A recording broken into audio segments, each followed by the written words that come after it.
विधायक जी को इस केस में मृत्युदंड भी हो सकता है यदि फिलहाल अनंत सिंह गिरफ्तार हो गए हैं, क्या सजा हो सकता है सर? सजा तो देखिए, जो क्राइम है, जो क्राइम का कोई भी कैंडिडेट हो इस लोकतंत्र में, इंसानियत से कोई नहीं चाहता है कि हम जो है कि चुनाव जो है कि हम लड़ें। वो चाहता है कि अपना धर्म। चलिए नमस्कार दोस्तों, मैं अरविंद कुमार, आप लोग देख रहे हैं जमुई दस्तक और फिर से आप लोग को एक नए वीडियो में स्वागत है। दोस्तों इस वक्त जो हमारे कैमरे के सामने जो मौजूद है भाई हाईकोर्ट के वकील साहब एडवोकेट जो कि मुकेश सर जी हैं, और मुकेश सर से आप लोग को मिलाते हैं। चूँकि अभी आप एक मामला सुने होंगे मोकामा में कि मोकामा में दुलार चंद यादव जी का हत्या हो जाता है, जिसमें अभियुक्त अनंत सिंह को माना जा रहा है। तो चलिए सर से बात करते हैं। चूँकि और एक बात उसमें और आया है खबर कि जो दुलार चंद यादव जी का मौत हुआ है वो मतलब फेफड़े फटने से मौत हो गया है, गोली लगने से नहीं। चूँकि आप लोग पेपर में भी देखे होंगे, बड़ा बड़ा नेशनल चैनल पर भी देखे होंगे, और अभी तो वो गिरफ्तार भी हो गए हैं और अनंत सिंह के मामले में नया मोड़ आने वाला है। तो चलिए मुकेश सर से मिलाते हैं, आप लोग तब तक वीडियो में बने रहिएगा। कैसे हैं सर? स्वागत है। हाँ, बहुत जी, आपको भी स्वागत है जी। क्या कुछ बोलिएगा सर? अभी देख रहे हैं कि दुलार चंद यादव जी का हत्या हो गया है, जिसमें अभियुक्त अनंत सिंह को माना जा रहा है। इस पर आप क्या कुछ कहना चाहते हैं सर? तो जो आप जो कह रहे हैं वही चीज़ें तो एफआईआर में आई है। जी तो जो एफआईआर में आती है वही हम लोग देखे हैं, उसमें वो उनको अभियुक्त बनाया गया है। जी उनके साथ 4 और लोगों को अभियुक्त बनाया गया है। जी तो टोटल इस केस में, दुलारचंद यादव केस में, हत्याकांड में 5 लोगों को अभियुक्त बनाया गया है, जी जिसमें 302 का मुकदमा जी और बीएनएस की धारा 3/5 में, जी मतलब जो है कि कॉमन इंटेंशन जिसको कहा जाता है बीएनएस में है। जी तो सामूहिक मिल करके हत्या का जो है कि उसमें आरोप लगा है 5 लोगों पर टोटल, जिसमें विधायक जी भी हैं। जी हाँ, पूर्व विधायक अनंत सिंह भी इस केस में है। सर, तो वहाँ पे कुछ लोगों का कहना था कि दुलार चंद यादव जी को गोली लगा है, लेकिन गोली लगने से मौत नहीं हुआ सर। फेफड़े फटने से कैसे मौत हुआ सर? ये कैसे संभव है? देखिए, उसमें जो एफआईआर जो हुई है, जी पूर्व विधायक अनंत सिंह पर जो एफआईआर हुई है, वो दफ़ा 103/1 बीएनएस में, जो पहले 302 था, और 3/5 जो कॉमन इंटेंशन को दर्शाता है, सामूहिक के प्रयास से जो इस घटना को किया जाता है, एक से अधिक लोग जब मिल करके किसी घटना को करते हैं, उस सेक्शन को ऐड होता है। तो इस केस में जो मृतक के जो पोता हैं नीरज कुमार जी, तो उन्होंने केस में जो है कि 4-5 लोग विधायक जी सहित जो है 4 लोग और को जो है अभियुक्त बनाया है। तो एक कहना कि इस गोली मारने से मौत नहीं हुई है, ऐसी क्रिमिनल लॉ में ऐसा नहीं होता है कि फेफड़े फट जाने से हुआ। चूँकि जो सेक्शन लगा है, जो एलिगेशन एफआईआर में विधायक जी पर है, तो उसके हिसाब से अनंत सिंह दोषी हैं।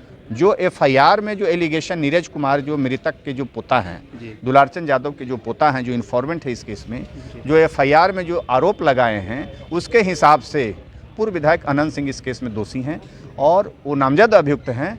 और इस कारण उनके साथ 4 अन्य अभियुक्त और हैं जो कानून के हिसाब से दोषी हैं। अच्छा, अभी तो फिलहाल अनंत सिंह गिरफ्तार हो गए हैं, क्या सज़ा हो सकता है सर? सज़ा तो देखिए, जो क्राइम है, जो क्राइम का लेवल है, जो एलिगेशन है, और बाद में जो एडमिटेड फैक्ट जो आएगा, सुपरविजन में जो आएगा, ट्रायल में जब केस चलेगा, इसमें तो आजीवन कारावास से लेके मृत्युदंड तक है।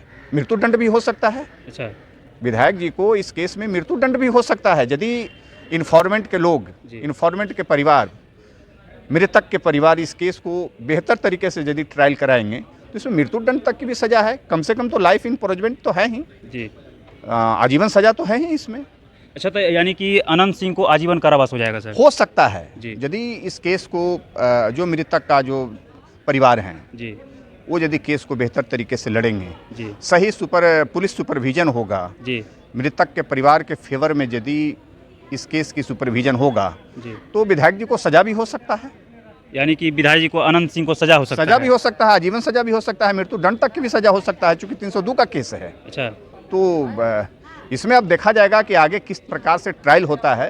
यदि फेयर ट्रायल होगा, यदि इसमें सही सुपरविजन होगा, यदि इसमें जो आरोप लगाए गए हैं जो एफआईआर में मृतक के पोता के द्वारा जो नीरज कुमार हैं, यदि यह सुपरविजन में सत्य प्रतीत होता है, पुलिस उसे सही मानते हुए केस में चार्जशीट कर देता है विधायक जी के खिलाफ, तो अनंत सिंह को इस केस में परेशानी होगी।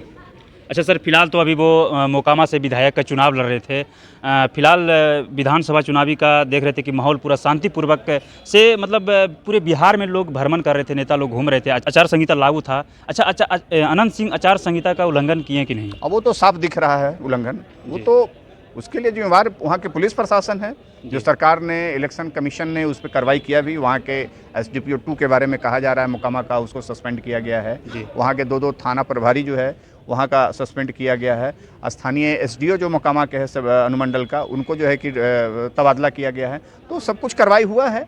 उसके लिए दोषी वहाँ के प्रशासन थे। वहाँ के कोई चुनाव लड़ने वाले जो कैंडिडेट होते हैं वो तो चाहते ही हैं कि हम किसी भी प्रकार से उलूल जुलूल अपनी शक्ति प्रदर्शन से जो है कि हम चुनाव निकाल लें। ये तो हर कैंडिडेट की कोशिश होती है। कोई कैंडिडेट इंसान, कोई भी कैंडिडेट हो इस लोकतंत्र में, इंसानियत से कोई नहीं चाहता है कि हम जो है कि चुनाव जो है कि हम लड़ें। वो चाहता है कि अपना धन बल का हम प्रयोग करें।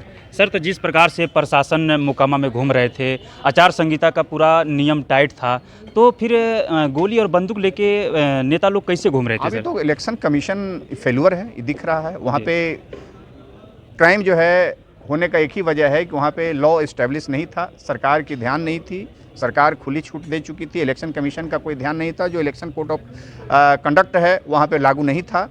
वहाँ सारे लोगों को जो है कि छूट था, कुछ लोगों पर प्रतिबंध था। अच्छा, तो ये तो होता ही है जी। तो इलेक्शन कमीशन इसके लिए दोषी है, जो जिनके हाथ में चुनाव की जिम्मा है, जिनके हाथ में अभी बिहार सरकार की पावर है जी, तो उसके लिए वो लोग दोषी हैं। तो अच्छा लगा मुकेश सर से बात करके। और देखिए दोस्तों कि पटना हाई कोर्ट उच्च न्यायालय, यानी कि हम पटना हाई कोर्ट उच्च न्यायालय के जस्ट सामने हैं, गेट पे मौजूद है। और अभी इंटरव्यू लिए थे और अनंत सिंह के बारे में बात किए थे। बाकी बात आगे क्या कुछ होता है आप लोग जो भी कुछ रहेगा बयान अनंत सिंह के बारे में, दुलार चंद यादव के बारे में, वो चीज़ दिखाते रहेंगे। फिलहाल यहीं से वीडियो को समाप्त करते हैं। नेक्स्ट भी मिलेंगे। जय हिंद, जय भारत।